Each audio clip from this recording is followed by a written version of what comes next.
ഗുരു കാട്ടാത്ത വിദ്യയല്ല കുരുട്ട് വിദ്യയാണ്. അപ്പോൾ അതുകൊണ്ട് ഗുരുഭാഗം കൈഭാഗം ശീഭാഗം ഇത് മൂന്നും അറിഞ്ഞിരിക്കണം. ഒരു വൈദ്യനും ആയുസ്സിൻ്റെ നാഥനല്ല, അതാണ് കറക്റ്റ് കണ്ടൻറ്റ്. അപ്പോൾ അതുകൊണ്ട് നാഡീശാസ്ത്രത്തിലൂടെ നാഡി പിടിക്കുന്നതോടൊപ്പം തന്നെ നമുക്ക് രോഗങ്ങളെ അവസ്ഥ അറിയാൻ പറ്റും, രോഗിയുടെ അവസ്ഥ അറിയാൻ പറ്റും. പല ഗുരുക്കന്മാരോട് പോയ പല വിദ്യ പഠിക്കാമെന്നാണ്. അപ്പം നമ്മളെ കയ്യിൽ മാത്രമല്ല വിദ്യ ഉള്ളത്, വിദ്യ എല്ലാവരിലും ഉണ്ട്. അതുകൊണ്ടാണ് ഞാൻ ഇപ്പോഴും പല ഗുരുക്കന്മാരോടൊപ്പം പോകുന്നുണ്ട്. അതുകൊണ്ട് അവരുടെ അറിവുകൾ എനിക്ക് ലഭിക്കുന്നുണ്ട്. ഈ ഭൂമിയിൽ എല്ലാം ഔഷധമാണ്. ഈ ഭൂമിയിൽ ആകെ 64 വിഷമുണ്ട്. 64 വിഷം. അതിൽ 32 കൃത്രിമമായിട്ടും ഉത്ഭവിക്കുന്നതും 32 ഭൂമിയിൽ നിന്ന് വരുന്നത്. അങ്ങനെ ഭൂമിയിലാകെ 64 വിഷമുണ്ട്. ഈ 64 വിഷങ്ങളും വൈദ്യചികിത്സ പ്രകാരം ശുദ്ധി ചെയ്താൽ അത് അമൃതിന് സമൂഹമാണ്. എന്നാൽ ഒരു വിഷമയമില്ലാത്ത ചില ഔഷധങ്ങൾ അല്ല ചില ആഹാരങ്ങൾ വിഷമയമാവുകയും ചെയ്യും. അനുഭവത്തേക്കാൾ മറ്റൊരു ഔഷധം വേറെയില്ല. അനുഭവമാണ് ഏറ്റവും വലിയ ഔഷധം. ഇപ്പം ഉദാഹരണം പറയുക, ഒരാളെ കൈ പൊക്കാൻ പറ്റുന്നില്ല, വർഷങ്ങളായിട്ട് കൈ ബ്ലോക്കായിരിക്കുകയാണ്, കൈ പൊങ്ങുന്നില്ല. അപ്പം നമ്മൾ നിമിഷ നേരം കൊണ്ട് ചില മർമ്മ പ്രഷർ പോയിൻറ്റും മർമ്മ അടങ്കലൊക്കെ ചെയ്യുമ്പം നിമിഷ നേരം കൊണ്ട് കൈ പൊങ്ങും. കേരളത്തിലെ KPSCയിലെ ആദ്യകാല നടൻ പൂജപ്പുര മാധവനാചാരി, അദ്ദേഹം എൻ്റെ അപ്പൂപ്പനാണ്.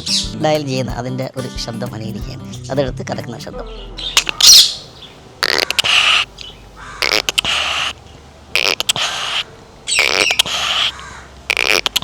ഞാൻ സബ് ജില്ലാ സംസ്ഥാന കലോത്സവങ്ങളിൽ തുടർച്ചയായിട്ട് 3 വർഷം ഭരതനാട്യം, നാടോടി വിന്നറായിരുന്നു. ഒന്നുകൂടെ പറഞ്ഞേ.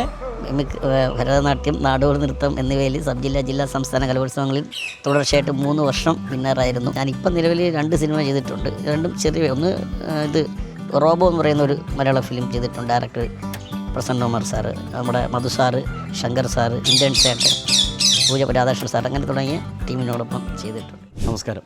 തിരുവനന്തപുരം പേട്ട സ്വദേശിയായ പ്രകാശൻ വൈദ്യരുടെ വിശേഷങ്ങളുമായിട്ടാണ് ഇന്ന് വന്നിരിക്കുന്നത്. അദ്ദേഹം വളരെ വലിയൊരു കലാകാരൻ കൂടിയാണ്. അദ്ദേഹത്തിൻ്റെ വിശേഷങ്ങളിലേക്ക് നമുക്കൊന്ന് പോകാം. നമസ്കാരം. വൈദ്യരെ കുറിച്ച് അറിയാനാണ് വന്നത്. വൈദ്യരെന്ന് കേട്ടിട്ടാണ് വന്നതും. തീർച്ചയായും. ഇവിടെ വന്നു കഴിഞ്ഞപ്പോൾ പറയുന്നത് വൈദ്യർ വെറും വൈദ്യരല്ല, കലാകാരനാണ്. ചെറിയ രീതിയിലല്ല. കഴിഞ്ഞ 31 വർഷമായിട്ട് പ്രധാനപ്പെട്ട ടെലിവിഷൻ ചാനലുകളിലും വേദികളിലുമൊക്കെ തീർച്ചയായിട്ടും വിവിധ ഇനങ്ങളിൽ, സാധാരണ ഒരു ആർട്ടിസ്റ്റ് എന്ന് പറയുമ്പോൾ ചിലപ്പോൾ മിമിക്രി ആയിരിക്കും, ചിലപ്പോൾ ഡാൻസ് ആയിരിക്കും, ചിലപ്പോൾ പാട്ടായിരിക്കും. പക്ഷെ ഇതെല്ലാം കൂടെ അടങ്ങിയൊരു വിത്താണ്. ശരിക്കും എങ്ങനെയാണ് കലാലോകത്തേക്ക് വന്നത്? ഞാൻ കലാലോകത്തേക്ക് വന്നത് സ്കൂൾ കലോത്സവ യുവജനോത്സവങ്ങൾ വഴിയാണ്. എൻ്റെ ആദ്യത്തെ മിമിക്രി ഗുരുനാഥൻ എന്ന് പറയുന്നത് തിരുവനന്തപുരത്തുള്ള നസീർ മണക്കാട്, അദ്ദേഹമാണ് എന്നെ ഈ ഫീൽഡിൽ കൊണ്ടുവരുന്നത്. അങ്ങനെ സ്കൂൾ യൂത്ത് ഫെസ്റ്റിവലിലൂടെ മത്സരിച്ച് ജില്ലയും സബ് ജില്ലയും സംസ്ഥാനത്തിലുമൊക്കെ 1ാം സ്ഥാനങ്ങൾ കരസ്ഥമാക്കുകയും. ശബ്ദാനുകരണമായിരുന്നു. ഓൺമാൻ ശബ്ദാനുകരണമാണ്, പ്രകൃതികളുടെ ശബ്ദാനുകരണം, പിന്നെ ഇൻസ്ട്രുമെൻറ്റ്സ് തുടങ്ങി അങ്ങനെയുള്ള കുഞ്ഞു ശബ്ദാനുകരണമായിരുന്നു. അങ്ങനെ ചെയ്ത് അതിൽ നിന്നാണ് തിരുവനന്തപുരം സരിഗ എന്ന് പറയുന്ന പ്രൊഫഷണൽ മിമിക്രി സമിതിയിൽ ഞാൻ സുരാജ് വെഞ്ഞാറമ്മൂട്, തിരുമലച്ചന്ദ്രൻ തുടങ്ങിയ പ്രഗത്ഭരും പ്രശസ്തരുമായിട്ടുള്ള വളരെ മികവുറ്റ കലാകാരന്മാരോടൊപ്പം വേദിയിൽ പങ്കിടാൻ ഭാഗ്യം ലഭിച്ചിട്ടുണ്ട്. പിന്നെ അതിലിങ്ങോട്ട് കൊച്ചിൻ ഗിന്നസ് തുടങ്ങി ഷോഗൺസ്, തിരുമലച്ചന്ദ്രൻ പ്രസാദൻ്റെ ഗിന്നസ്, തിരുവനന്തപുരം ഷോഗൺസ്, പിന്നെ ഹാസ്യ കൈരളി തുടങ്ങി നിരവധി മാഗ്നറ്റോ തുടങ്ങി ഞാൻ എടുത്ത് പറയുന്ന പെട്ടെന്ന് അങ്ങനെ രഞ്ജിത്തേട്ടൻ പുരാക്കുടി രഞ്ജിത്തേട്ടൻ്റെ മാഗ്നറ്റോ അദ്ദേഹം ഉണ്ടായിരുന്നു. പിന്നെ പരിചയം മോനിച്ചേട്ടൻ അദ്ദേഹം ഉണ്ടായിരുന്നു. മോനിലാലേട്ടൻ, അങ്ങനെ അടങ്ങുന്ന ഒരു ടീമായിരുന്നു പണ്ട്. പക്ഷേ ഈ നാട്ടുകാർക്ക് കലാകാരനായിട്ട് അറിയാമോ അതോ വൈദ്യരായിട്ടാണോ അറിയുന്നത്? രണ്ടുമായിട്ടും അറിയാം. പ്രാദേശികമായിട്ട് അറിയാം. അതെ, തീർച്ചയായിട്ടും. പക്ഷേ സോഷ്യൽ മീഡിയയിൽ ഏറ്റവും കൂടുതൽ അറിയാവുന്നത് ഇപ്പോൾ വൈദ്യർ പ്രകാശൻ. അതെ, ഞാനിപ്പം അങ്ങനെ ചെയ്തു തുടങ്ങിയതാണ്. ഞാൻ സ്വന്തമായിട്ട് വൈദ്യം ചെയ്യാൻ തുടങ്ങിയിട്ട് ഇന്ന് 18 വർഷമായി. എൻ്റെ ആദ്യ ഗുരുനാഥൻ എൻ്റെ അച്ഛനാണ്. കേരളത്തിലെ ആദ്യകാല സിദ്ധവൈദ്യ മെഡിക്കൽ പ്രാക്ടീഷ്യൻ പരമ്പരയായിരുന്നു. ആ പരമ്പരയിൽ നിന്നാണ്. പിന്നെ ഇപ്പം ഞാൻ നിലവിൽ ഒരു 6-7 വർഷമായിട്ട് തിരുവനന്തപുരം ബാലരാമപുരം വിജയൻ വൈദ്യർ, അദ്ദേഹത്തോടൊപ്പം അദ്ദേഹത്തിൻ്റെ ശിഷ്യനാണ്. പിന്നെ സ്വരൂപാനന്ദ ആശ്രമത്തിലെ സ്വാമിമാരുടെ ശിഷ്യനാണ്. അതോടൊപ്പം തന്നെ രാമൻകുട്ടി വൈദ്യർ, അദ്ദേഹത്തിൽ. അങ്ങനെ ഒരു മനുഷ്യൻ്റെ ആയുസ് കൊണ്ട് പഠിച്ച് തീർക്കാൻ കഴിയുന്നതല്ല ഈ വൈദ്യം. പുസ്തകത്തിൽ നിന്ന് മാത്രം പഠിച്ചതുകൊണ്ട് കാര്യമില്ല, ഒരിക്കലുമില്ല. ഗുരു കാട്ടാത്ത വിദ്യയല്ല കുരുട്ട് വിദ്യയാണ്. അപ്പോൾ അതുകൊണ്ട് ഗുരുഭാഗം കൈഭാഗം ശീഭാഗം ഇത് മൂന്നും അറിഞ്ഞിരിക്കണം. അതായത് ഒരു മർമ്മക്രിയ ചെയ്യുമ്പോൾ ആ മനുഷ്യനെ, നമ്മളിപ്പോൾ തൊടുന്ന മനുഷ്യൻ്റെ ഞരമ്പുകളുടെ സ്ഥിതിവിവരങ്ങൾ നമ്മൾ തിരിച്ചറിഞ്ഞിരിക്കണം. അയാളുടെ ശ്വാസഗതി, ശരീരഗതി എല്ലാം തിരിച്ചറിയും. തീർച്ചയായിട്ടും അങ്ങനെ വേണ്ടേ ചെയ്യാൻ? തീർച്ചയായിട്ടും. തീർച്ചയായിട്ടും ഓരോ ശരീരം, പ്രധാനമായിട്ട് നമ്മുടെ ഭാരതീയ വൈദ്യശാസ്ത്രം, ആയുർവേദമായാലും സിദ്ധവൈദ്യമായാലും നാട്ടുവൈദ്യമായാലും പ്രധാനമായിട്ട് മനുഷ്യൻ്റെ ത്രിദോഷ കോപങ്ങൾ അടിസ്ഥാനപ്പെടുത്തിയാണ് രോഗങ്ങളെ നിർണ്ണയിക്കുന്നത്. അപ്പോൾ വാദം, പിത്തം, കഫം. അപ്പോൾ അനുസരിച്ച് ഈ ദോഷകോപങ്ങൾ പ്രധാനമായിട്ടും മാറി വരുന്നതനുസരിച്ച് രോഗം കൂടുകയും കുറയുകയും ചെയ്യും. അതോടൊപ്പം തന്നെ ഓരോ വ്യക്തികൾക്ക് ശരീരക്കൂറുകൾ, രോഗങ്ങളുടെ അവസ്ഥ എന്ന് പറയുന്നത് 24 മണിക്കൂറിൽ ഒരു 4 മണിക്കൂർ വാദമായിരിക്കും, 4 മണിക്കൂർ കഫമായിരിക്കും, 4 മണിക്കൂർ പിത്തമായിരിക്കും. ഇത് മാറി തിരിഞ്ഞും അങ്ങനെ 12, 24 മണിക്കൂറാണ് ഒരു ദിവസം. അതിൽ 12 മണിക്കൂർ വാദപിത്ത കഫങ്ങൾ ഏറ്റവും കുറച്ചിൽ മാറിയും തിരിഞ്ഞു വരും. ഇത് അങ്ങനെയാണോ രോഗങ്ങൾ? തീർച്ചയായിട്ടും നമുക്ക് ശരീര സ്പർശനത്തിലൂടെ തന്നെ, പ്രധാനമായിട്ട് സ്പർശനത്തിലൂടെയൊക്കെ മനസ്സിലാക്കി രോഗത്തിൻ്റെ സ്വഭാവം അതുപോലെ തന്നെ രോഗിയുടെ അവസ്ഥയും ഒക്കെ മനസ്സിലാക്കാൻ പറ്റും. ഇപ്പം നമ്മൾ നാടി പിടിച്ച് നോക്കണമെന്നുണ്ടെങ്കിൽ അതിനെക്കുറിച്ച് കൃത്യമായി അറിഞ്ഞിരിക്കണം. തീർച്ചയായിട്ടും. എങ്ങനെയാണ് ഇതിനെക്കുറിച്ച് പഠിച്ചത്? നാഡീശാസ്ത്രം വളരെ ഗഹനമായിട്ടുള്ളതാണ്. ഏറെക്കുറെയൊക്കെ പഠിച്ചു വയ്ക്കുക മാത്രമേ നമ്മളെ പറ്റുള്ളൂ. ഈ വൈദ്യ ചികിത്സയുമായി ബന്ധപ്പെട്ട് രോഗമായി നിർണ്ണയിക്കപ്പെട്ട അവസരങ്ങളിലൊക്കെ അത് ചെയ്യാൻ കഴിയും. നാഡീശാസ്ത്രം എന്ന് പറയുന്നത് ഒരു മനുഷ്യനും, അതായത് ഒരു വൈദ്യനും ആയുസ്സിൻ്റെ നാഥനല്ല. അതാണ് കറക്റ്റ് കണ്ടൻറ്റ്. അപ്പോൾ അതുകൊണ്ട് നാഡീശാസ്ത്രത്തിലൂടെ നാഡി പിടിക്കുന്നതോടൊപ്പം തന്നെ നമുക്ക് രോഗങ്ങളെ അവസ്ഥ അറിയാൻ പറ്റും, രോഗിയുടെ അവസ്ഥ അറിയാൻ പറ്റും. ഇതനുസരിച്ചാണ് ചികിത്സാ രീതി. ശരീര സ്പർശനത്തിലൂടെ തന്നെ ഒരു രോഗിക്ക് എന്താണ് ശരീര പ്രകൃതിയിൽ നിന്ന് നമുക്ക് മനസ്സിലാക്കി ചെയ്യാൻ പറ്റും. എൻ്റെ ഗുരുനാഥൻ എൻ്റെ അച്ഛൻ തന്നെയായിരുന്നു. അപ്പോൾ ഈ വൈദ്യശാസ്ത്രം എന്ന് പറയുന്നത് നമുക്ക് മുൻപേ ജനിച്ച ഭാരതീയ ഋഷിവര്യന്മാർ അവരുടെ കണ്ടെത്തലാണ്. അവർ പറഞ്ഞതിൻ്റെ അപ്പുറം ഒന്നും ഇന്നേവരെ ഉണ്ടായിട്ടില്ല ഒരു രോഗമായാലും. ഇപ്പോൾ എല്ലാ ശാസ്ത്രവും മികവുറ്റതാണ് എന്നാണ് എൻ്റെ കാഴ്ചപ്പാട്. ഇപ്പം നമുക്ക് കൊറോണ എന്ന് പറഞ്ഞൊരു അസുഖം വന്നു. കൊറോണയിൽ എങ്ങനെയാണ് നമുക്ക് മർമ്മക്രിയയിലൂടെ മാറ്റാൻ കഴിയുക? കൊറോണ എന്ന് പറയുന്നത് മർമ്മക്രിയയല്ല, അത് ഔഷധങ്ങളുടെ ഒരിതാണ്. സത്യം പറഞ്ഞാൽ ഞാൻ കൊറോണയ്ക്ക് പരമ്പരാഗതമായിട്ട് കിട്ടിയ ഞാൻ സ്വന്തമായിട്ട് ആണ് മരുന്ന് ചെയ്തിരിക്കുന്നത്. ഞാൻ ഒരു ഹോസ്പിറ്റലിൽ പോയിട്ടില്ല, ഒരു ഇഞ്ചക്ഷൻ എടുക്കാനും പോയിട്ടില്ല, ഒരു പ്രശ്നങ്ങളുമില്ല, ഒരു കുഴപ്പമില്ല. ഇത് ശരിക്കും ഞെട്ടിക്കുന്ന ഒരു അറിവാണ്. കാരണം കൊറോണയ്ക്ക് വാക്സിൻ എടുത്ത പലരും പെട്ടെന്ന് മരണപ്പെട്ടു പോയതായിട്ട് പറയും. അങ്ങനെ പല റിപ്പോർട്ടുകളും. ഹാർട്ട് അറ്റാക്കുകൾ നിരന്തരമായിട്ടുണ്ടാകുന്നു, മരണങ്ങൾ ഉണ്ടാകുന്നു. ചെറുപ്പക്കാരിൽ മരണത്തിൻ്റെ അളവ് കൂടി. അതെ, തീർച്ചയായും. ഒരുപാട് പേര് പെട്ടെന്ന് തളർന്നു പോകുന്ന അവസ്ഥയിലേക്കും വന്നു. അങ്ങനെ പല റിപ്പോർട്ടുകളും നമ്മളിപ്പോൾ കാണാറുണ്ട്. ആ സമയത്ത് വളരെ നിർബന്ധിപ്പിച്ച് നമ്മളെ കൊണ്ട് വാക്സിൻ എടുപ്പിക്കുന്ന ഒരു ഘട്ടം ഉണ്ടായിരുന്നു. പക്ഷെ അതിൽ നിന്ന് ഒഴിഞ്ഞുമാറിയുന്നതുകൊണ്ട് ഒഴിഞ്ഞുമാറിയില്ല. അങ്ങനെ ഒരു സിംറ്റംസ് എനിക്ക് ആദ്യം ഉണ്ടായില്ല. പിന്നെ അതിന് ശേഷം എനിക്ക് സിംറ്റംസ് വന്നു. കൊറോണ വന്നു, ഉറപ്പായിട്ടും കൊറോണ വന്നു. ഞാൻ അതിനനുസരിച്ചുള്ള രീതികൾ ചെയ്തു. എനിക്ക് യാതൊരു പ്രശ്നവുമില്ല. ഒരുപാട് രഹസ്യങ്ങൾ അറിയാമല്ലേ മരുന്നുകളെ കുറിച്ച്? അങ്ങനെയൊന്നുമില്ല. അങ്ങനെ ഒരു സ്വഭാവം എനിക്കില്ല. കാരണം ഞാൻ വൈദ്യ ചികിത്സയിൽ സത്യം പറഞ്ഞ ഒരു ശിശുവാണ്. മർമ്മ ചികിത്സയിലൊക്കെ നമുക്കറിയുന്ന കുഞ്ഞു കാര്യങ്ങൾ 18 വർഷം കൊണ്ട് ചെയ്ത ആളെങ്ങനെയാണ് ശിശു? അല്ല, അങ്ങനെയല്ല. ഈ വൈദ്യ ചികിത്സ അത് ഒരാളിൽ മാത്രം നിൽക്കുന്നതല്ല. എൻ്റെ ഗുരുനാഥൻ, എൻ്റെ അച്ഛൻ പറഞ്ഞിട്ടുണ്ട്, പല ഗുരുക്കന്മാരോട് പോയാൽ പല വിദ്യ പഠിക്കാമെന്നാണ്. അപ്പം നമ്മളെ കയ്യിൽ മാത്രമല്ല വിദ്യ ഉള്ളത്. വിദ്യ എല്ലാവരിലും ഉണ്ട്. അതുകൊണ്ടാണ് ഞാൻ ഇപ്പോഴും പല ഗുരുക്കന്മാരോടൊപ്പം പോകുന്നുണ്ട്. അതുകൊണ്ട് അവരുടെ അറിവുകൾ എനിക്ക് ലഭിക്കുന്നുണ്ട്. ശരിക്കും എങ്ങനെയുള്ള ചികിത്സകളാണ് ചെയ്യുന്നത്? ഞാനിവിടെ നാഡി സംബന്ധമായിട്ടുള്ള പ്രശ്നങ്ങൾ, പാരാലിസിസ്, മോട്ടോൺ ഡിസീസ്, പക്ഷാഘാതം, പിന്നെ തളർവാദം, സ്തംഭിതവാദം തുടങ്ങിയുള്ള ചികിത്സകളാണ് ആളുകളുടെ ജീവിതത്തിലേക്ക് തിരിച്ചു കൊണ്ടുവരാൻ. തീർച്ചയായിട്ടും നമുക്ക് നമ്മുടെ ഗുരുപരമ്പരയുടെ അനുഗ്രഹം കൊണ്ട് അങ്ങനെയൊക്കെ സാധിക്കുന്നുണ്ട്. എണീച്ച് നടക്കാൻ കടക്കൂല എന്ന് വിധി എഴുതിയ പല കേസ് നടത്തിയിട്ടുണ്ട്.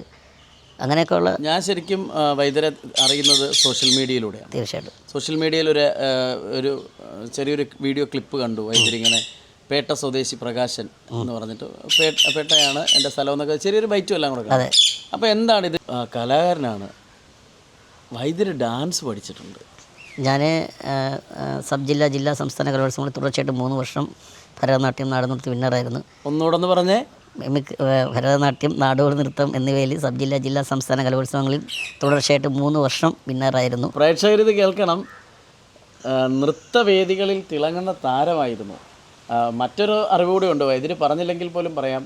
അമൃത TV-യിലെ സൂപ്പർ ഡാൻസർ എന്ന പ്രോഗ്രാമിൽ ആയിരക്കണക്കിന് ആളുകൾ പങ്കെടുത്ത ഓഡീഷനിൽ അവസാനത്തെ 19 പേരിൽ ഒരാളായിരുന്നു. അതെ, 19 പേരിൽ ഒരാളായിരുന്നു. ഡാൻസ് അപ്പോഴും ഞാൻ മത്സരിച്ചു. 3 പ്രാവശ്യം ഇന്നായി. പ്രശാന്ത് വിൻ ചെയ്ത. അതെ, നമ്മുടെ സുഹൃത്താണ്. അപ്പോൾ എനിക്ക് 4ാമത്തെ പ്രാവശ്യം പോകാൻ പറ്റിയില്ല. ഞാൻ അന്ന് തിരുവനന്തപുരം ഷോഗൺസ് എന്ന് പറയുന്ന സമയത്ത് കളി, തിരുമല ചന്ദ്രൻ ചേട്ടൻ്റെ. ആ സമയത്ത് കേരളത്തിൽ ഏറ്റവും കൂടുതൽ, ഈ നിമിഷം വരെ കേരളത്തിൽ ഏറ്റവും കൂടുതൽ പ്രോഗ്രാം കളിക്കുന്നത് അദ്ദേഹത്തിൻ്റെ സമിതിയാണ്. അപ്പോൾ നമുക്ക് പ്രോഗ്രാം ആണ് ഏറ്റവും, മിമിക്രിയാണ് നമ്മുടെ ചങ്ക്. അപ്പോൾ അതുകൊണ്ടാണ് മിമിക്രിയിൽ പ്രധാനമായിട്ട് ചെയ്തിരുന്നത്.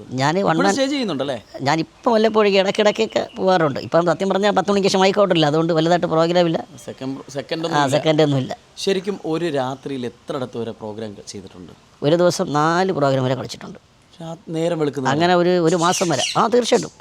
പണ്ടൊക്കെ തിരുമലചന്ദ്രൻ ഒരു റെസ്റ്റും ഇല്ലാതെ ഓടിയ. അത് തീർച്ചയായിട്ടും നമ്മുടെ സരിക കളിക്കുമ്പോൾ അങ്ങനെ തന്നെ തിരുവനന്തപുരം സരിക മാഗ്നറ്റോ തുടങ്ങിയ. നിങ്ങളുടെ കൂടെയായിരുന്നു സാജൻ സാഗര ഉള്ളത്? അല്ലല്ല, സാജൻ ചേട്ടൻ ഞാൻ സരികയിലായിരുന്ന സമയത്ത് സാജൻ ചേട്ടൻ ഹാസ്യകൈരളിയിലായിരുന്നു. ഗാനകൈരളി ഹാസ്യകൈരളിയൊക്കെ ആയിരുന്നു അവരുടെ കൂടെ. അതെ, നേരിട്ട് പരിചയം ഉണ്ടായിരുന്നല്ലേ? വർഷങ്ങളായിട്ട് അറിയായിരുന്നു അതിലായിട്ട്. നല്ല സൗഹൃദം. നിങ്ങൾ വിനയൻ സാറിൻ്റെ സിനിമയിൽ ഒരുമിച്ചുണ്ടായിരുന്നോ? ഉണ്ടായിരുന്നു. സിനിമയിൽ ചെറിയ വേഷങ്ങളൊക്കെ ഉണ്ടായിരുന്നുള്ളൂ, വലുതായിട്ടും. അപ്പോഴും ഞാൻ സമിതി പ്രോഗ്രാമായിരുന്നു നമുക്ക് മെയിൻ. എത്ര സിനിമ ചെയ്തു? ഞാനിപ്പം നിലവിൽ 2 സിനിമ ചെയ്തിട്ടുണ്ട്. രണ്ടും ചെറിയ, ഒന്ന് ഇത് റോബോ എന്ന് പറയുന്ന ഒരു മലയാള ഫിലിം ചെയ്തിട്ടുണ്ട്. ഡയറക്ടർ പ്രസന്ന കുമാർ സാറ്, നമ്മുടെ Madhu sir, Shankar sir, Indian ചേട്ടൻ, പൂജ രാധാകൃഷ്ണൻ സാർ, അങ്ങനെ തുടങ്ങിയ ടീമിനോടൊപ്പം ചെയ്തിട്ടുണ്ട്. നൃത്തം ഇപ്പോഴും തുടരുന്നുണ്ടോ? ഇല്ല, നൃത്തമൊക്കെ ഞാൻ നിർത്തിയിട്ട് 10-20 കൊല്ലമായി. വളരെ അനുഗ്രഹീതമായിട്ട് കിട്ടിയൊരു കലയല്ലേ? അതാണ് പാരമ്പര്യമായിട്ട്. ചേട്ടനെ പെട്ടെന്ന് കണ്ടു കഴിഞ്ഞാൽ ഒരു ഡാൻസർ ആണെന്നൊന്നും ആരും തിരിച്ചറിയില്ലല്ലേ? ഈ ഒരു കഴിവ് മക്കളിലേക്ക് പകർന്നു കൊടുക്കാൻ ശ്രമിച്ചല്ലേ? തീർച്ചയായിട്ടും.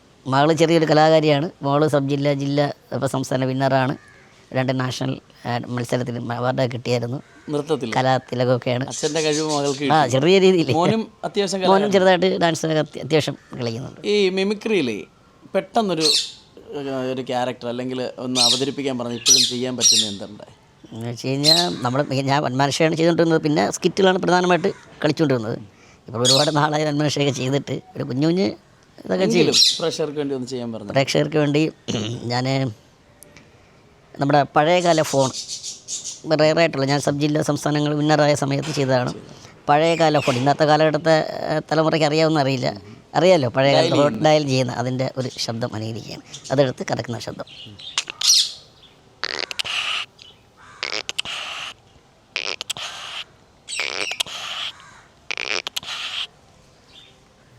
കൃത്യമായിട്ടല്ലേ? പ്രാക്ടീസ് ഇല്ല, വർഷങ്ങളായി. ഏതെങ്കിലും നടന്മാരുടെ ശബ്ദം? ഇല്ല, നടന്മാരെയൊന്നുമില്ല. സിനിമയിൽ ഏത് ടൈപ്പ് ക്യാരക്ടേഴ്സൊക്കെയാണ് തന്നത്? ജയറാമേട്ടൻ്റെ ഒരു സിനിമയിൽ അഭിനയിച്ചു. അത് എന്നെ സത്യം പറഞ്ഞാൽ ആ വേഷത്തിന് എന്നെ വിളിച്ചത് ധർമ്മൻ ചേട്ടനാണ്. വിളിച്ചിട്ട് പറഞ്ഞ് പേട്ടയിൽ ഒരു ചെറിയൊരു വേഷമുണ്ട്, വലിയ വേഷമൊന്നുമില്ല, നിനക്ക് പറ്റാൻ പറ്റും. നമ്മൾ ചേട്ടൻ അനന്ത് ഞാൻ വരാം. അങ്ങനെ ധർമ്മൻ ചേട്ടൻ വിളിച്ചിട്ട് അതെ, ധർമ്മൻ ചേട്ടൻ വിളിച്ച് അങ്ങനെ ചെന്ന് ചെറിയൊരു കുഞ്ഞു വേഷം ചെയ്തതാണ്. സിനിമയിൽ നിന്നൊക്കെ വിളികൾ വരാറുണ്ടല്ലേ? മുമ്പ് വിളി ഉണ്ടായിരുന്നു, മുമ്പ് ഉണ്ടായിട്ടുണ്ടായിരുന്നു. പക്ഷെ അന്നൊന്നും പ്രോഗ്രാമൊക്കെ ആയിരുന്നു പ്രധാനം. നമ്മുടെ ഒരു സ്റ്റേജ് പ്രോഗ്രാമുകളിൽ എപ്പോഴും ലൈവായിരുന്നു. അതെ, ലൈവായിരുന്നു. ഇപ്പം കഴിഞ്ഞ സ്കിറ്റുകളൊക്കെ ചെയ്യുമ്പോഴേ ഒരുപാട് പഠിക്കേണ്ട സാധനങ്ങളല്ലേ? സ്കിറ്റിൽ തെറ്റിപ്പോവാറുണ്ടോ? അങ്ങനെ സത്യം പറഞ്ഞാൽ അങ്ങനെ വലിയ റിഹേഴ്സലൊന്നും ഇല്ല. പ്രധാനമായിട്ട് ഒരു 10-12 ദിവസം റിഹേഴ്സൽ വെക്കും. ഈ റെക്കോർഡിങ് സംഭവങ്ങൾ, ടൈറ്റിൽ സാധനങ്ങളുള്ള ബാലെ ടൈറ്റിൽ പഠിക്കാനായിട്ടുള്ള രീതിയിൽ ചെയ്യുക. അല്ലെങ്കിൽ സ്കിറ്റ് നമ്മളിരുന്ന് ബെഞ്ച് റിഹേഴ്സൽ ചെയ്ത് നോക്കിയിട്ടാണ് പിന്നെ ലൈവ് സ്റ്റേജിൽ കയറി. ഇന്ന് മലയാള സിനിമയിലുള്ള വളരെ തിരക്കുള്ള പല നടന്മാരും ഒപ്പം ഉണ്ടായിരുന്നു. തീർച്ചയായിട്ടും. അവരൊക്കെ ഇപ്പോഴും വിളിക്കാറുണ്ടോ? വല്ലപ്പോഴേക്ക് വിളിക്കാറുണ്ട്. ആ ബന്ധം നിലനിർത്തുന്നുണ്ടോ? ഉണ്ട്. വല്ലപ്പോഴേക്കൊക്കെ വിളിക്കാറുണ്ട്. എല്ലാവരുമായിട്ട് ബന്ധമുണ്ട്. ഈ ധർമ്മൻ ചേട്ടനൊക്കെ ആയിട്ട് സ്റ്റേജ് പ്രോഗ്രാം ചെയ്തിട്ടുണ്ട്. ധർമ്മൻ ചേട്ടൻ, ടിനി ചേട്ടൻ, എല്ലാ കേരളത്തിലെ ബക്രു ചേട്ടൻ എല്ലാവരുമായിട്ടും പ്രോഗ്രാം കളിച്ചിട്ടുണ്ട്. അതൊരു ഭാഗ്യമായിട്ട് കരുതുന്നു. തീർച്ചയായിട്ടും. തിരുവനന്തപുരം പേട്ടയിലാണ് ജനിച്ചു വളർന്നത്. അതെ, പേട്ടയിലാണ്. കുടുംബത്തിലും നാടക നടന്മാരും സിനിമയുമായി ബന്ധപ്പെട്ടവരൊക്കെ ഉണ്ടോ? തീർച്ചയായിട്ടും. കേരളത്തിലെ ആദ്യ KPSCയിലെ ആദ്യകാല നടൻ പൂജപ്പുര മാധവനാചാരി, അദ്ദേഹം എൻ്റെ അപ്പൂപ്പനാണ്. ഞങ്ങൾ പാരമ്പര്യമായിട്ട് കലാപരമായ കുടുംബമാണ്. അമ്മയുടെ കുടുംബത്തിലും ഉണ്ട്? അതെ, അമ്മയാണ്. എൻ്റെ റേഡിയോയിൽ പഴയ ഒരു ഗായികയായിരുന്നു ആനന്ദവല്ലി, എൻ്റെ അമ്മയുടെ കുഞ്ഞമ്മയാണ്, അനിയത്തിയാണ്. പിന്നെ ഉണ്ട് കലാകാരന്മാരല്ലേ? അതെ. കലാകുടുംബമായി തുടരുമ്പോഴും പാരമ്പര്യമായി പകർന്നു കിട്ടിയ ഒരു വേഷം ആടി തീർക്കുകയാണ്. തീർച്ചയായിട്ടും.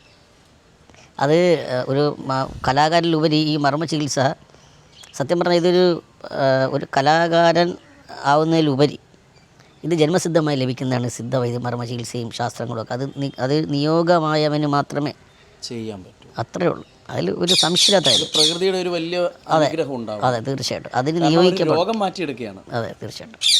അതിൽ എത്രത്തോളം സന്തോഷമുണ്ട്. കാരണം ഒരാൾ അസുഖബാധിതനായി വരികയാണ്, നമ്മളിൽ പ്രതീക്ഷ അർപ്പിച്ചാണ് വരുന്നത്, വിശ്വാസത്തോടു. തീർച്ചയായിട്ടും. ആ വിശ്വാസം എത്രത്തോളം ചെയ്തെടുക്കാൻ പറ്റും? തീർച്ചയായിട്ടും. നമ്മുടെ മർമ്മശാസ്ത്രം പറയുന്നത്, നമ്മുടെ ഗുരുക്കന്മാർ പറഞ്ഞിട്ടുള്ളത്, നമ്മളടുത്ത് വരുന്ന ഒരു രോഗി നമ്മളായി തന്നെ കാണണമെന്നാണ്.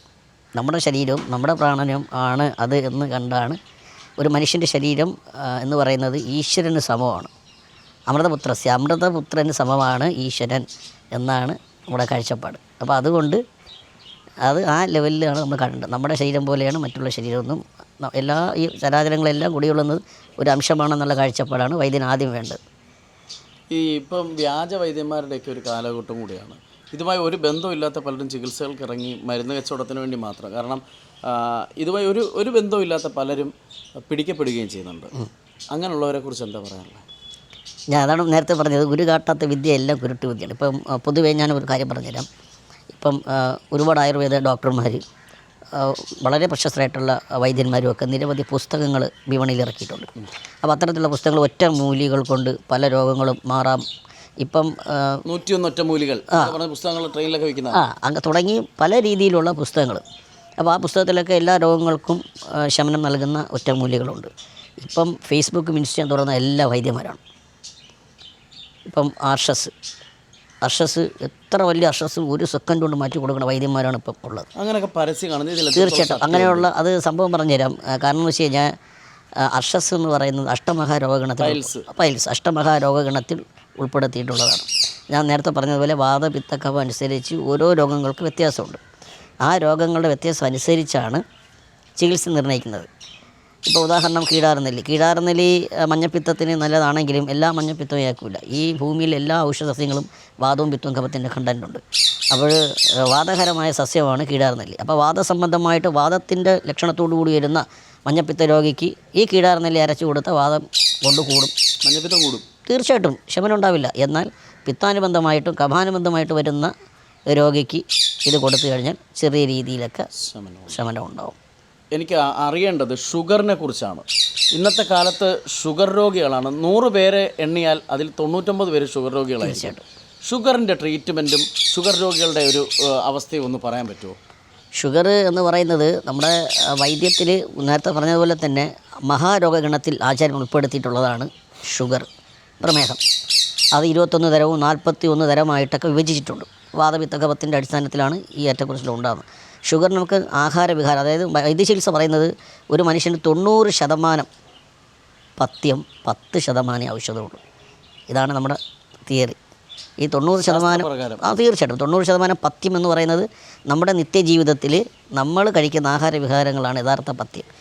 അതിലാണ് 10% ഔഷധം വേണ്ടത്.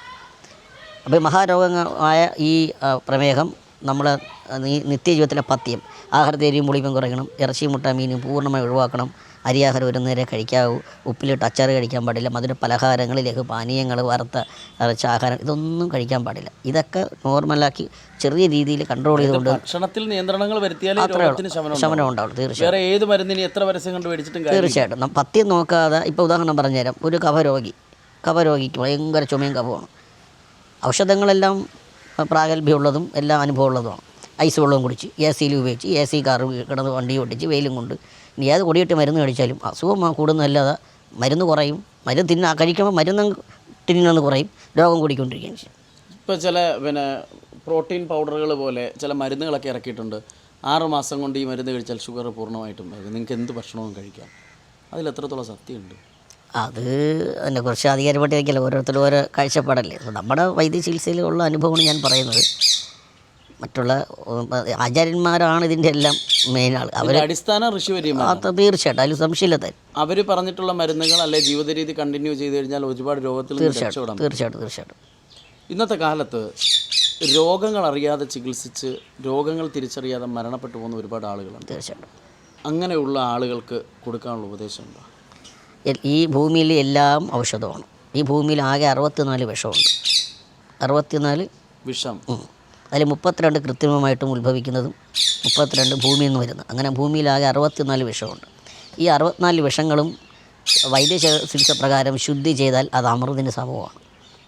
എന്നാൽ ഒരു വിഷമയമില്ലാത്ത ചില ഔഷധങ്ങൾ അല്ലെ ചില ആഹാരങ്ങൾ വിഷമയമാവുകയും ചെയ്യും. അധികമായാൽ അമൃതം വിഷം. അത്രയേ ഉള്ളൂ. ഇതാണ് എൻ്റെ കണ്ടൻറ്റ്. അത് തന്നെ കറക്റ്റ്. ഇതിൻ്റെ കറക്റ്റ് കണ്ടൻറ്റ് അതാണ്. കലാരംഗത്ത് തുടർന്ന ഒരു കാലഘട്ടമുണ്ട്. അന്ന് നൃത്തത്തിൽ വളരെ പ്രാഗൽഭ്യം തെളിയിച്ചു. ഇത്ര വലിയ റിയാലിറ്റി ഷോകളിൽ ഉൾപ്പെടെ വന്നു. പിന്നെ എന്തുകൊണ്ടാണ് നൃത്തത്തിൽ നിന്ന് പിൻവാങ്ങിയത്? നൃത്തത്തിൽ ആ സമയത്ത് മിമിക്രിയും ഇത് ഞാൻ പണ്ട് 1 മാൻ ഷോ ഉൾപ്പെടെ ഡാൻസ് 1 മാൻ ഷോ ഇതെല്ലാം കൂടെ ഒരുമിച്ചായിരുന്നു ചെയ്തിട്ടുള്ളത്. ഇപ്പോൾ ക്ലാസിക്കൽ ഡാൻസ് എന്നെ ആദ്യം എൻ്റെ ഗുരുനാഥൻ എന്ന് പറയുന്നത് കലാമണ്ഡലം അശോകൻ, ആനറയിലുള്ള ഇവിടുത്തെ അശോകൻ സാറാണ് എന്നെ പഠിപ്പിച്ചത്. അപ്പോൾ അദ്ദേഹത്തിൻ്റെ കൂടെ ഒരു 10-14 വർഷം ഉണ്ടായിരുന്നു. ആ സമയത്തും ഞാൻ തിരുവനന്തപുരം സരികയിൽ പ്രോഗ്രാം കളിക്കുന്നുണ്ട്. ഞാൻ 94-ലാണ് മിമിക്രി ഫീൽഡ് രംഗത്ത് വരുന്നത്. ഇപ്പോൾ 2025 ആയി. ഇത്രയും വർഷം അത് എത്ര വർഷമായി? അല്ല, ഭഗവാന്റെ അനുഗ്രഹം കൊണ്ട് അങ്ങനെ. എപ്പോഴെങ്കിലും എനിക്ക് ഉയരമില്ല, എനിക്ക് പൊക്കമില്ല, അങ്ങനെ ഒരു വിഷമം തോന്നിയിട്ടുണ്ടോ? ഇന്നുവരെ ഇങ്ങനെ തോന്നിയിട്ടില്ല. എൻ്റെ കൂടെയുള്ള എൻ്റെ സുഹൃത്തുക്കൾ, എൻ്റെ സംഘടനാ പ്രവർത്തകർ തുടങ്ങി എല്ലാവരും ഇന്ന് വരെ എന്നെ ആ ലെവലിൽ കണ്ടിട്ടില്ല എന്നാണ്. അവരോടൊപ്പം നിർത്തുന്നുണ്ടല്ലേ? തീർച്ചയായിട്ടും. കുടുംബത്തിലും ഭയങ്കര സ്നേഹം. തീർച്ചയായിട്ടും. ഭാര്യയും മക്കളും ഒക്കെ, എൻ്റെ നാട്ടുകാരും എല്ലാവരും എനിക്ക് പൂർണ്ണ പിന്തുണയാണ്. കുഞ്ഞുമാഷ് പറഞ്ഞ പോലെ പൊക്കമില്ലായ്മയാണ് എൻ്റെ പൊക്കം. അതെ. എത്ര എന്ന് പറഞ്ഞാലും ആരിനി എന്ത് പറഞ്ഞാലും ചെയ്യുന്ന കർമ്മങ്ങളിൽ അഗ്രഗണ്യനാണ്. പഠിക്കാൻ ഇപ്പോഴും ശ്രമിച്ചുകൊണ്ടിരിക്കുന്നല്ലേ? പഠിച്ചുകൊണ്ടിരിക്കുകയാണ്. വൈദ്യചികിത്സ എന്ന് പറയുന്നത് അതാണ്. കടൽ പോലെ കിടക്കുകയാണ്. കടൽ പോലെ കിടക്കുന്ന അതിന് നമ്മൾ എത്രത്തോളം കോരിയെടുക്കാൻ പറ്റും, അതാണ് സിദ്ധവൈദ്യം എന്ന് പറയുന്നത്. ഈ സിദ്ധവൈദ്യത്തിനെ എത്രത്തോളം നാട്ടുകാർ അംഗീകരിക്കുന്നുണ്ട് ഇന്നത്തെ കാലഘട്ടം? അനുഭവത്തേക്കാൾ മറ്റൊരു ഔഷധം വേറെയില്ല. അനുഭവമാണ് ഏറ്റവും വലിയ ഔഷധം. ഇപ്പം ഉദാഹരണം പറഞ്ഞാൽ ഒരാളെ കൈ പൊക്കാൻ പറ്റുന്നില്ല, വർഷങ്ങളായിട്ട് കൈ ബ്ലോക്കായിരിക്കുകയാണ്, കൈ പൊങ്ങുന്നില്ല. അപ്പം നമ്മൾ നിമിഷ നേരം കൊണ്ട് ചില മർമ്മ പ്രഷർ പോയിൻറ്റും മർമ്മ അടങ്കലൊക്കെ ചെയ്യുമ്പം നിമിഷ നേരം കൊണ്ട് കൈ പൊങ്ങും. അതാണ് അനുഭവം, അതാണ് മെഡിസിൻ, അതാണ് യഥാർത്ഥ അനുഭവം. എന്തെങ്കിലും മന്ത്രമാണോ ഇത്? ഒരു മന്ത്രമല്ല. ആ നിമിഷം കൊണ്ട് കൈ പൊക്കാൻ പറ്റും, സംശയമില്ലാത്ത കാര്യം. പിന്നെ അതിനകത്തുള്ള നീരും കാര്യങ്ങളൊക്കെ പോകാനായിട്ട് നമ്മൾ കിഴിയൊക്കെ കുത്തി തിരുമയൊക്കെ ഇറക്കി മിനിമം 7 ദിവസമെങ്കിലും ചെയ്യണം. തിരുമി കുത്തുമ്പോൾ അതിൻ്റെ ആശ്വാസം, പിന്നെ ചിലപ്പോൾ മരുന്ന് പുരട്ടേണ്ടി വരും. അങ്ങനെയൊക്കെയുള്ള ഇത് ചെയ്യും. ഒരു രോഗി വന്നാൽ, ഒരു നട്ടല് സംബന്ധമായ ഒരു രോഗി വന്നാൽ എത്ര ദിവസം വരെ അത് ശരിയാക്കി എടുക്കാനെടുക്കും? ഞാനിവിടെ മിനിമം 30 ദിവസം 21 ദിവസമൊക്കെയാണ് പറയുന്നത്. 7 ദിവസത്തിനപ്പുറം ഇവിടെ ഒരു ചികിത്സ പോയിട്ടില്ല. എത്ര വലിയ ചികിത്സ റെഡിയാക്കി എടുക്കും. റെഡിയായി പോകുന്നു. എല്ലാം ഭഗവാന്റെ ഒരു അനുഗ്രഹം, മിടുക്കന്മാരുടെയൊക്കെ. ഈ സ്ട്രോക്ക് വന്ന ആളുകളും ധാരാളം പേര്, തീർച്ചയായിട്ടും സ്ട്രോക്ക് വന്നവർ നമ്മുടെ പ്രേക്ഷകർക്കിടയിൽ ഇങ്ങനെ സ്ട്രോക്ക് വന്ന സുഖമില്ലാതായ ഒരുപാട് ആളുകളുണ്ടാവും. അതെ, അവരുടെ ഒരു അറിവിലേക്ക് പറയുകയാണ്. അങ്ങനെയുള്ള ആളുകളെ തിരിച്ചു കൊണ്ടുവരാൻ പറ്റും? അതിൽ പ്രധാനമായിട്ടൊരു വൈദ്യൻ മനസ്സിലാക്കേണ്ടത്, ഏത് രോഗത്തിനും സാധ്യവും അസാധ്യമുണ്ട്. അസാധ്യമായ ഒരു ചികിത്സയും ഫലിക്കില്ല. ഇല്ല, സാധ്യമായത്. ആ സാധ്യമായ ചികിത്സ എന്തെന്ന് നമ്മൾ ആ രോഗിയിലൂടെ ചോദിച്ചും കണ്ടും അനുഭവം തൊട്ടുമൊക്കെ മനസ്സിലാക്കി ഒരു വൈദ്യൻ യുക്തിപൂർവ്വം അത് ചെയ്താൽ റെഡിയാകുമോ എന്ന് ആ വൈദ്യന് സ്വയം തോന്നണം. അങ്ങനെ ചികിത്സയിട്ട് ഔഷധങ്ങളെല്ലാം സത്യസന്ധമാണ്, എല്ലാം കറക്റ്റ് 100% പക്ഷേ എന്ത് ചെയ്യണം, നമ്മൾ ആ അസാധ്യം മനസ്സിലാക്കണം. ആ സാധ്യം മനസ്സിലാക്കി ചികിത്സ ചെയ്ത് കഴിഞ്ഞാൽ ഫലം ഉണ്ടാവും, ജീവിതത്തിൽ തീർച്ചയായിട്ടും ഉണ്ടാവും. ഷുഗർ എന്ന് പറയുന്ന രോഗം പൂർണ്ണമായിട്ടും മാറ്റാൻ കഴിയുന്നതാണോ? അങ്ങനെ പൂർണ്ണമായിട്ട് ഒരു രോഗം പൂർണ്ണമായിട്ട് മാറ്റാൻ കഴിയുന്ന അവസ്ഥയല്ലെങ്കിൽ പോലും നമ്മൾ കറക്റ്റ് രീതിയിൽ ചികിത്സ ചെയ്ത് കഴിഞ്ഞാൽ അതിൻ്റെ മാറ്റങ്ങൾക്ക് വ്യത്യാസം ഉണ്ടാവും. അതാണ് നിലവിൽ അവസ്ഥ മാറും. അങ്ങനെയുള്ളവർ ശരിക്കും പഥ്യവും കാര്യങ്ങളും എല്ലാം കൃത്യമായിട്ട് പാലിക്കും. അതെ, അതാണ് ഓരോ മനുഷ്യൻ്റെയും രോഗത്തിന് കാരണം അവൻ്റെ ജീവിത രീതിയും ഭക്ഷണ രീതിയും. അതാണ് നമ്മുടെ ശാസ്ത്രം പറയുന്നത്. തീർച്ചയായിട്ടും. ഒരെണ്ണ, ഇതെന്താണ് സംഭവം? സിദ്ധ ഞരമ്പറ മുക്കൂട്ട്. അതെന്താണ് ഈ ഞരമ്പറ? അതായത് നമ്മുടെ മർമ്മ ചികിത്സാ ശാസ്ത്രത്തിൽ ഞരമ്പറ എന്ന് പറയുന്നൊരു ശാസ്ത്രമുണ്ട്. പിന്നൽ ഞരമ്പറ സൂത്രം, ഉടൽക്കെട്ട് സൂത്രം എന്ന മർമ്മശാസ്ത്രത്തിലെ ഏടുകളിൽ നിന്നും തയ്യാറാക്കിയ പാരമ്പര്യ യോഗമാണ് ഈ ഞരമ്പറ. സിദ്ധ ഞരമ്പറ മുക്കൂട്ടിൻ്റെ പ്രത്യേകത 16 തരം രോഗങ്ങൾക്കും ഉപയോഗിക്കാമെന്നുള്ളതാണ്. ഇത് ശരീരത്തിൻ്റെ സർവാംഗ വേദന, സർവാംഗ നീര്, കൈകാൽ കഴപ്പ്, മരവിപ്പ്, തരിപ്പ്, പെരുപ്പ്, കോച്ച്, കൊളുത്ത്, ഞരമ്പ് വലി, ഞരമ്പുണക്ക്, ഞരമ്പ് തെറ്റൽ, ഞരമ്പ് വീക്കം, അവയവങ്ങൾക്ക് വഴക്കയില്ലായ്മ, സ്തംഭനം, അതുപോലെ തന്നെ വെരിക്കോസുമായി ബന്ധപ്പെട്ട് വരുന്ന വേദന, നീര്, ഞരമ്പ് പിടച്ചിൽ എന്നൊക്കെയെല്ലാം ഉപയോഗിക്കാം. പിന്നെ സന്ധിവാദം, പിരിമുട്ടുവാദം, ആമവാദം തുടക്കത്തിലൊക്കെ ഉള്ള അങ്ങനെ തുടങ്ങി 16 രോഗങ്ങൾക്കും ഇത് 118 തരം ഔഷധങ്ങളും 12 തരം എണ്ണകളും, ഓടലെണ്ണ, മരുവട്ടെണ്ണ, കരിങ്ങിട്ടെണ്ണ, ഇലിപ്പെണ്ണ, പുന്നയ്ക്കെണ്ണ, വേപ്പെണ്ണ തുടങ്ങി 12 ഐറ്റം എണ്ണകളും 118 തരം അങ്ങാടി മരുന്നുകളും വിവിധ തരം നെയ്യുകളും വിവിധതരം 12 തരം പാത്രഭാഗങ്ങളും ചേർത്ത് തയ്യാറാക്കി ഉണ്ടാക്കുന്ന സിദ്ധ എണ്ണയാണ് സിദ്ധ ഞരമ്പറ മുക്കൂട്ട്. ഇതിപ്പോൾ ഞാൻ ഇന്ത്യയിലെ എല്ലാ സ്റ്റേറ്റിലും കൊടുത്തുകൊണ്ടിരിക്കുന്നു, അതുപോലെ തന്നെ വിദേശത്തും കൊടുത്തുകൊണ്ടിരിക്കുന്നു. ഇതിൽ റിസൾട്ട് ഉണ്ടല്ലേ? തീർച്ചയായിട്ടും നല്ല റിസൾട്ടുള്ള എണ്ണയാണ് സിദ്ധ ഞരമ്പറ മുക്കൂട്ട്. ഇതിപ്പം 3 വർഷം കഴിഞ്ഞു. മിമിക്രിയും തിരുമും മാത്രമല്ല, എണ്ണയുടെ പരിപാടിയുണ്ട്. അതെ. എന്തായാലും കൂടുതൽ ആളുകൾ തേടിയെത്തട്ടെ കലാപരമായി കിട്ടിയ കഴിവുകൾ, കൂടുതൽ ആളുകൾ കിട്ടിയ കഴിവുകൾ കൂടുതൽ ആളുകളിലേക്ക് പകർന്നു കൊടുക്കാൻ കഴിയട്ടെ. സന്തോഷം.